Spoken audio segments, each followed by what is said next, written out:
ಶ್ರೀಗುರುಭ್ಯೋ ನಮಃ ಪರಮಗುರುಭ್ಯೋ ನಮಃ ಶ್ರೀಮದಾನಂದತೀರ್ಥಭಗವತ್ಪಾದಾಚಾರ್ಯಗುರುಭ್ಯೋ ನಮಃ ವ್ಯಾಸಾಯ ಭವನಾಶಾಯ ಶ್ರೀಶಾಯ ಗುಣರಾಶಯೇ ಹೃದ್ಯಾಯ ಶುದ್ಧವಿದ್ಯಾಯ ಮಧ್ವಾಯ ಚ ನಮೋ ನಮಃ. ಭೀಮಸೇನ ಚಿಂತನದಲ್ಲಿ ಜಟಾಸುರನ ವಧೆಯನ್ನು ನೋಡಿದ್ವಿ. ಅಲ್ಲಿಂದ ಮುಂದೆ ಅಜಗರ ಮತ್ತು ಭೀಮಸೇನ ಅನ್ನೋದನ್ನು ನೋಡೋಣ. ಯಾರು ಶತ್ರುಗಳಾಗಿ ದಶಕಂಟಕಾಗಿರ್ತಾರೆ ಅವರನ್ನು ನಾಶ ಮಾಡಬೇಕು ಅಂತ ಶಾಸ್ತ್ರ. ಅದರಿಂದ ಅನ್ಯಾಯದ ವಿರುದ್ಧ ಹೋರಾಡಿ ಕೀರ್ತಿ ಗಳಿಸುವುದು ಕೂಡ ಕ್ಷತ್ರಿಯ ಧರ್ಮವೇ. ಭಗವಂತನ ಆಜ್ಞೆ ಪರಿಪಾಲನೆಯೇ ಪುಣ್ಯ ಸಾಧನೆಗೆ ದಾರಿ ಅಂತ. ಇದಲ್ಲದೆ ಯಾವ ಕ್ಷತ್ರಿಯನಿಗೂ ಪುಣ್ಯಗತಿ ಸಿಗೋದಿಲ್ಲ. ಯಾಕಂದ್ರೆ ಕ್ಷತ್ರಿಯನ ಸ್ವಧರ್ಮ ಅದು. ಗೀತೆಯಲ್ಲೂ ಕೂಡ ಇದನ್ನೇ ನೋಡಿದ್ದೇವೆ. ಅರ್ಜುನ ಹೋರಾಡಲ್ಲ, ನಾನು ಭಿಕ್ಷೆ ಬೇಡಿ ತಿಂತೇನೆ ಅಂದಾಗ ನಿನ್ನ ಧರ್ಮ ಅಲ್ಲ ಅದು, ನಿನ್ನ ಸ್ವಧರ್ಮ. ಕ್ಷತ್ರಿಯ ಹೋರಾಡುವಂಥದ್ದು ಅಧರ್ಮದ ವಿರುದ್ಧ, ಅದನ್ನು ಪರಿಪಾಲನೆ ಮಾಡು ಅಂತ ಹೇಳಿದ್ದು ಕೃಷ್ಣ ನೋಡಿದ್ದೇವೆ ನಾವು. ಕ್ಷತ್ರಿಯರಿಗೆ ಅಪರಾಧಿಯನ್ನ ಶಿಕ್ಷಿಸೋದು ಗುಣವಾದ್ರೆ ಉಳಿದವರಿಗೆ ಕ್ಷಮಾಗುಣ ಇಂಪಾರ್ಟೆಂಟ್ ಆಗತ್ತೆ. ಇಲ್ಲದೆ ಇದ್ರೆ ಲೋಕದ ವ್ಯವಸ್ಥೆ ನಾಶವಾಗ್ಬಿಡತ್ತೆ. ಹೊರಗಿನ ಶತ್ರುಗಳನ್ನು ನಾಶ ಮಾಡಲು ಕಾನೂನಿದೆ, ಆದ್ರೆ ಒಳಗಿನ ಶತ್ರುಗಳನ್ನ ಕ್ಷಮಿಸ್ತಾ ಇದ್ರೆ ಎಂದೂ ಅಳಿಯದಂತೆ ಅವರು ಬಲಿಷ್ಠರಾಗಿ ಬೆಳೆದು ಬಿಡ್ತಾರೆ. ಕಾಮಕ್ರೋಧಾದಿಗಳು ಫಾರ್ ಎಕ್ಸಾಂಪಲ್ ಅದನ್ನೇ ಹೇಳ್ತಾ ಇರುವಂಥದ್ದು. ಹಾಗಾಗಿ ಅದು ಬೆಳೆದು ಬಿಟ್ರೆ ಅದು ಮುಂದೆ ನಮಗೆ ಯಾವತ್ತಿಗೂ ಮೋಕ್ಷ ಸಾಧನೆಗೆ ದಾರಿ ಮಾಡಿಕೊಡೋದಿಲ್ಲ. ಗೀತೆಯಲ್ಲಿ 4ನೇ ಅಧ್ಯಾಯದಲ್ಲೂ ಇದನ್ನು ನೋಡಿದ್ದೇವೆ.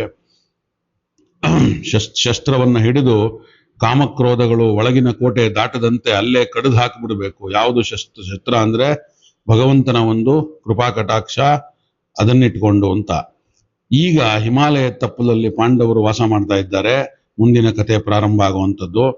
ನೀನು ಋಷಿಮುನಿಗಳ ಜೊತೆ ಕಾಡಿನಲ್ಲಿ ಕಾಲ ಕಳೆದ್ರೆ ನೀನೊಬ್ಬ ರಾಜ ಅಂತ ಹೇಳಿ ಜನರು ನೆನಪು ಕೂಡ ಇಟ್ಕೊಳ್ಳೋದಿಲ್ಲ ಅಂತ ಹೇಳ್ತಾನೆ ಭೀಮ ಧರ್ಮರಾಜನಿಗೆ. ಚರಾಚರಗಳು ಕೂಡ ಮರೆತು ಬಿಡ್ತಾರೆ ನಿನ್ನನ್ನ. ಪುಣ್ಯಗಂಧ ಅಂದ್ರೆ ಅದೊಂಥರ ಕಂಪು ಬೀರುವಂತಹ ಒಂದು ಸುಗಂಧ. ಅದಾಗಬೇಕಿದ್ದ ಕೀರ್ತಿ ವಾಸನೆ ಹೊಡೆಯುವ ಕೀರ್ತಿ ಆಗಿಬಿಡುತ್ತೆ ನೀನ್ ಮಾಡದೇ ಇದ್ರೆ. ನಿನ್ನ ಸ್ವಧರ್ಮ ಪರಿಪಾಲನೆ ನೀನ್ ಮಾಡಬೇಕು. ಮನುಷ್ಯನ ಗುಣಗಳನ್ನ ಪ್ರಾಣಿಗಳು ಮರಗಳು ಒಳಗಿಂದೊಳಗೆ ಪ್ರೀತಿಸ್ತಾ ಇರ್ತವೆ. ಅದರಿಂದ ಸಮಸ್ತ ಪ್ರಕೃತಿ ನಿನ್ನ ಗುಣಗಾನ ಮಾಡುವಂತೆ ಬದುಕು ಅಂತ ಹೇಳ್ತಾನೆ ಭೀಮಸೇನ ಧರ್ಮರಾಜನಿಗೆ. ನಿನಗೇನ್ ಕಡಿಮೆ, ನಾವೆಲ್ಲರೂ ನಿನಗೆ ರಾಜ್ಯವನ್ನ ಕಟ್ಕೊಡ್ತೇವಪ್ಪ, ಪ್ರಯತ್ನ ಮಾಡ್ತಾ ಇದ್ದೇವೆ. ಕಾಡಿನಲ್ಲಿ ಕುಳಿತುಕೊಳ್ಳೋದ್ರಿಂದ ಏನನ್ನೂ ಸಾಧಿಸೋದಕ್ಕಾಗೋದಿಲ್ಲ. ನೀನು ಕುರುವಂಶದ ಉತ್ತರಾಧಿಕಾರಿ, ಕುರುಪುಂಗವ ನೀನು. ಹಾಗಾಗಿ ಅಳಿದಂತಹ ರಾಜ್ಯರನ್ನ ನೀನು ಮರಳಿ ಪಡೆದರೆ ರಾಜ್ಯವನ್ನ ಬಹಳ ದೊಡ್ಡ ಯಶಸ್ಸನ್ನು ಪಡೆಬಹುದು ನೀನು. ಮತ್ತೆ ಜನರನ್ನ ಸುಭಿಕ್ಷವಾಗಿ ನೀನು ಕಾಪಾಡಬಹುದು. ಭಗವದ್ ದೈವಾರಾಧನೆಗಳ ಆದಂತ ಶತ್ರುಗಳ ವಿರುದ್ಧ ಹೋರಾಡೋದಕ್ಕೆ ಸಿದ್ಧನಾಗು ಧರ್ಮರಾಯ. ಕ್ಷಮಾಬುದ್ಧಿಯನ್ನ ಬಿಟ್ಟುಬಿಡು ಎನ್ನುತ್ತಾ ಇದ್ದಾನೆ ಭೀಮಸೇನ ಧರ್ಮರಾಜನಿಗೆ. ಇದು ಗೀತೆ ಇದರಲ್ಲಿ ಮಹಾಭಾರತದಲ್ಲಿ ಬಂದಂತಹ ಶ್ಲೋಕದಲ್ಲಿ ಇದು ಕ್ಲೀನ್ ಆಗಿ ಬಿತ್ತರಣೆ ಆಗಿರುವಂಥದ್ದು. ಎಷ್ಟು ಭೀಮಸೇನ ಹುರಿದುಂಬಿಸ್ತು. ಯಾಕಂದ್ರೆ ಧರ್ಮರಾಯನಿಗೆ ಅವನಿಗೆ ರಾಜ ಅನ್ನೋದೇ ಮರ್ತ ಹೋಗೋ ತರ, ನಾನು ಇಲ್ಲೇ ಹಾಯಾಗಿದ್ದು ಬಿಡ್ತೀನಿ ತಪಸ್ಸು ಮಾಡ್ಕೊಂಡು ಸಾಧನೆ ಮಾಡ್ಕೊಂಡು ಅಂತ ಹೇಳ್ತಾ ಇರ್ತಾನೆ. ಸ್ವಯಂ ಇಂದ್ರನೇ ಬಂದ್ರು ಸಹ ನಿನ್ನನ್ನು ಎದುರಿಸೋದಕ್ಕೆ ಸಾಧ್ಯವಿಲ್ಲ. ಹಾಗಿರೋಂಥ ನೀನು ಶಕ್ತಿ ಇಟ್ಕೊಂಡಿರೋನು ಯಮಧರ್ಮ. ನೀನು ಹೋಗಿದ್ದೆ ಕಾಡಲ್ಲಿ ತಪಸ್ಸು ಮಾಡ್ಕೊಂಡು ಕೂತಿರ್ತೀನಿ ಅಂತ ಹೇಳ್ತಾ ಇದೆಯಲ್ಲ, ಅದು ನಿನ್ನಿಗೆ ಸ್ವಧರ್ಮ ಅಲ್ಲ. ನಿನಗೆ ಒಬ್ಬ ರಾಜನಿಗೆ ಕ್ಷತ್ರಿಯನಿಗೆ ಅದು ಶೋಭಿಸೋದು ಇಲ್ಲ ಅಂತ ಹೇಳ್ತಾ ಇದ್ದಾನೆ. ಮುಂದೆ ಗಟ್ಟಿಯಾಗೋ, ಅನ್ಯಾಯದ ವಿರುದ್ಧ ಹೋರಾಡಲು ಗಟ್ಟಿಯಾಗೋ ಅಂತ ಪದೇ ಪದೇ ಹೇಳ್ತಾ ಇದ್ದಾನೆ ಭೀಮಸೇನ. ನಿನ್ನ ಅಭಿಷ್ಟ ಸಿದ್ಧಿಗೋಸ್ಕರ ನಾವೆಲ್ಲ ನೆರವಿಗೆ ನಿಂತಿದ್ದೇವಪ್ಪ ಯುಧಿಷ್ಠಿರ. ಗರುಡ ವಾಹನನೇ ನಿನ್ನ ಕಡೆ ಇದ್ದಾನೆ. ಯಾರೋ ಶ್ರೀಕೃಷ್ಣ ಪರಮಾತ್ಮ. ಶನಿಯ ಮಗ ಸಾತ್ವಿಕ ಇದ್ದಾನೆ. ಸಾತ್ವಿಕನ ಮಗ ಯುಯುಧಾನ ಇದ್ದಾನೆ ನಿನ್ನ ಹತ್ರ. ಶನಿಯ ಮೊಮ್ಮಗ ಸಾತ್ಯಕಿ ಇದ್ದಾನೆ. ವಾಸುದೇವ ಕೃಷ್ಣ ಇದ್ದಾನೆ. ದೈವ ಒಂದು ದ್ವೈಪಾಯನರು ಕೃಷ್ಣ ಭಗವದ್ ರೂಪಗಳು ಯಾವುದು ವೇದವ್ಯಾಸರು ಕೂಡ ನಿನ್ ಕಡೆಗಿದ್ದಾರೆ. 3ನೇದು ಅಮೋಘವಾದಂತ ಮಹಿಳೆ ದ್ರೌಪದಿ ನಿನ್ನ ಕಡೆ ಇದ್ದಾಳೆ. ಇಂದ್ರಾಂಶ ಸಂಭೂತ ಇಂದ್ರನ ಅವತಾರನಾದ ಅರ್ಜುನ ನಿನ್ ಕಡೆಗಿದ್ದಾನೆ. ಮೊದಲು ವಾಸುದೇವ ಕೃಷ್ಣನಿದ್ದಾನೆ ಎಲ್ರಿಗಿಂತ ಮುಂಚೋಣಿಯಲ್ಲಿ. ಆದ್ರಿಂದ ಈಗ ಹೇಳುವುದು 2ನೇ ಕೃಷ್ಣ ಅಂದ್ರೆ ವಾಯುದೇವರು. ಅರ್ಜುನ ನಿನ್ನ ಹಿಂದೆ ಇದಿರೋವರೆಗೂ ನಿನಗೆ ಜಯದ ಒಂದು ಆತಂಕ ಬೇಡ. ನೀನೇ ಗೆಲ್ಲೋದು. ಜೊತೆಗೆ ಇಷ್ಟೆಲ್ಲದ್ರ ಜೊತೆಗೆ ನಾನು ಇದ್ದೇನೆ ನಿನ್ನ ಹಿಂದೆ, ನಿನ್ನ ಜೊತೆಯಲ್ಲಿ. ಇಂತಹ ಸೌಜನ್ಯವಾಗಿ ಹೇಳ್ತಾ ಇದ್ದಾನೆ ಭೀಮಸೇನ. ಇಷ್ಟು ಹೇಳಿದ ಮೇಲೆ ಧರ್ಮರಾಜ ಒಪ್ಕೊಳ್ತಾನೆ. ಆಯ್ತಪ್ಪ, ನಾನು ರಾಜ್ಯ ಕಟ್ತೀನಿ, 13 ವರ್ಷ ಆಗ್ಲಿ. ಮತ್ತದೇ ಬರ್ತಾನೆ, 13 ವರ್ಷ ಆಗ್ಲಿ, ನೀವೇ ಮಾಡೋದು ಅದನ್ನೆಲ್ಲ, ನೀನೇ ಅದನ್ನ ಹೋಗಿ ರಾಜ್ಯವನ್ನ ಕಟ್ಟಬೇಕು ಅಂತ ಹೇಳಿ ಬೆಟ್ಟದಿಂದ ಹಿಮಾಲಯ ಕೆಳಕ್ಕಿಳಿದು ಹಿಮಾಲಯದ ತಪ್ಪನಲ್ಲಿ ವಾಸ ಮಾಡ್ತಾ ಇರ್ತಾರೆ. ಅಲ್ಲಿ ಇನ್ನೊಂದು ಪ್ರಸಂಗ ಬರುತ್ತೆ. ಬುಧ ಅಂದ್ರೆ ಬುಧನಿಂದ ಪುರೂರವಸ್ ಆಯು ನಹುಷ, ನಹುಷನಿಂದ ಯಯಾತಿ, ಯದುವಿನಿಂದ ಯಾದವರು, ಕೊನೆಗೆ ಮಗ ಪುರೂರವನಿಂದ ಪಾಂಡವರು. ಹೀಗೆ ಚಂದ್ರವಂಶ ಎರಡು ಕವಲಾಗಿ ಬೆಳೆದು ಬಂದಂಥದ್ದು. ಒಮ್ಮೆ ವ್ರತವಧೆಯಾದಾಗ ಅಂದ್ರೆ ದೋಷವಿಲ್ಲದಿದ್ರೂ ಕೂಡ ವಧೆ ಆದಾಗ ಪಾಪ ಪರಿಮಾರ್ಜನೆಗಾಗಿ ಇಂದ್ರ ತನ್ನ ಪದವಿಯನ್ನು ತೊರೆದು ಸ್ವಲ್ಪ ಕಾಲ ಅಜ್ಞಾತವಾಸ ಮಾಡಿದ್ದಾನೆ.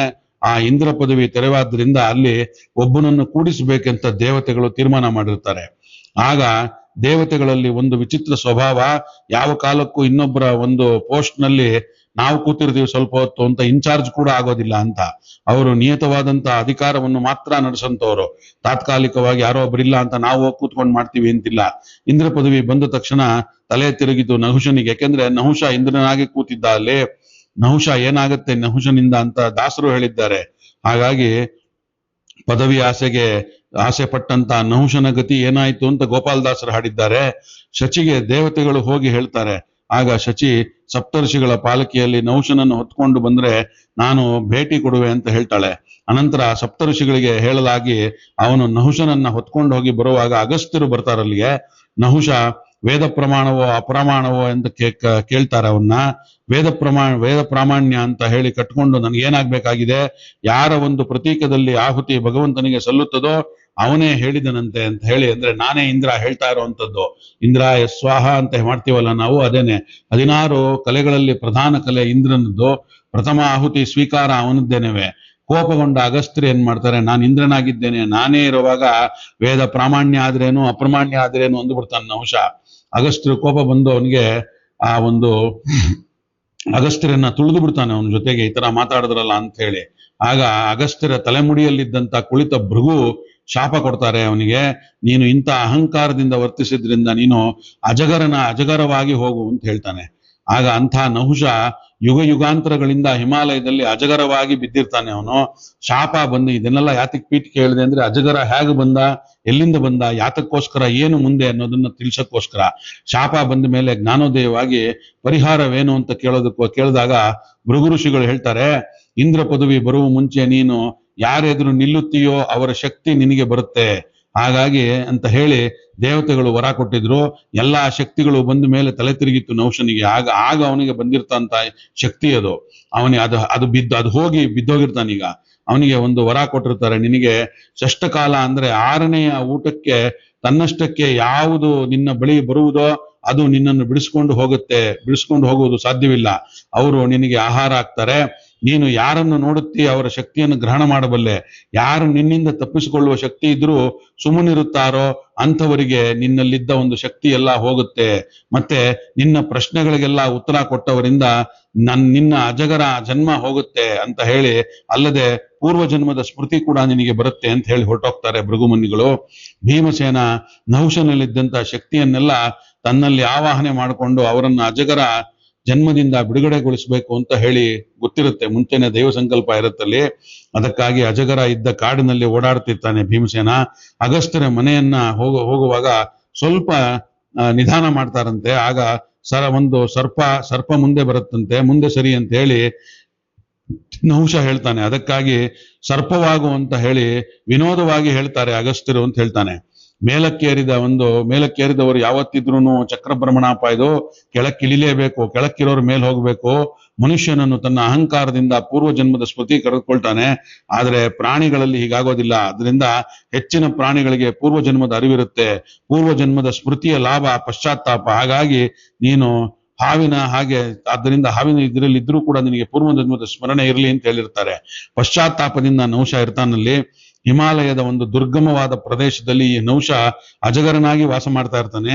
ಭೀಮಸೇನ ಭೇಟಿಗೆ ಅಂತ ಹೋದಾಗ ಬೇಕು ಅಂತಲೇ ದಾರಿ ಬದಲಿಸಿ ಅಜಗರ ಇರುವ ಜಾಗಕ್ಕೆ ಹೋಗ್ತಾನೆ. ಯಾಕಂದ್ರೆ ಗೊತ್ತಿರುತ್ತೆ ಭೀಮಸೇನಿಗೆ ಏನಾಗತ್ತೆ ಅಂತ ಹೇಳಿ ಅನ್ನುವಲ್ಲಿಗೆ ಇವತ್ತಿನ ಈ ಒಂದು ಭೀಮಸೇನ ಚಿಂತನವನ್ನ, ಭೀಮಸೇನ ಏನ್ ಮಾಡ್ತಾನೆ ಮುಂದೆ, ಯಾತಕ್ಕೂ ಅವನಿಗೆ ಗೊತ್ತಿರೋದ್ರಿಂದಲೇ ಇದೆಲ್ಲ ಶಾಪಗ್ರಸ್ತನಾದ ಅಜಗರ ಎಲ್ಲ ಎಲ್ಲಿರ್ತಾನೆ ಎಲ್ಲವೂ ಗೊತ್ತಿರೋದ್ರಿಂದ, ಅವನು ಮುಂದೆ ಏನ್ ಮಾಡ್ಬೇಕು ಅಂತನೂ ಗೊತ್ತಿರೋದ್ರಿಂದ ಆ ಕಡೆ ಹೋಗ್ತಾನೆ ಅನ್ನುವಲ್ಲಿಗೆ ಇವತ್ತಿನ ಭೀಮಸೇನ ಚಿಂತನವನ್ನ ನಿಲ್ಸೋಣ. ಮುಂದೆ ಶಾಪದಿಂದ ನಹುಷನಿಗೆ ಹೇಗೆ ವಿಮೋಚನೆ ಕೊಡ್ತಾನೆ ಭೀಮಸೇನ ಅನ್ನೋದನ್ನ ನಾಳೆ ಸಿಕ್ಕಾಗ ನೋಡೋಣ ಅಂತ ಹೇಳ್ತಾ ಇವತ್ತಿನ ಈ ಒಂದು ಭೀಮಸೇನ ಚಿಂತನವನ್ನ ನನ್ನ ಗುರುಗಳಾದ ಬನ್ನಂಜೆ ಅವರಿಗೆ ಹಾಗೂ ಅವರ ಅಂತರ್ಯಾಮಿಯಾದ ಶ್ರೀಮದ್ ಆಚಾರ್ಯರು ಹಾಗೂ ಕೃಷ್ಣ ಪರಮಾತ್ಮನ ಪಾದಗಳಿಗೆ ಅರ್ಪಣೆಯನ್ನು ಮಾಡೋಣ. ಶ್ರೀಕೃಷ್ಣಾರ್ಪಣ ಮಸ್ತು. ಸರ್ವೇ ಸಜ್ಜನ ಸುಖಿನೋ ಭವಂತು.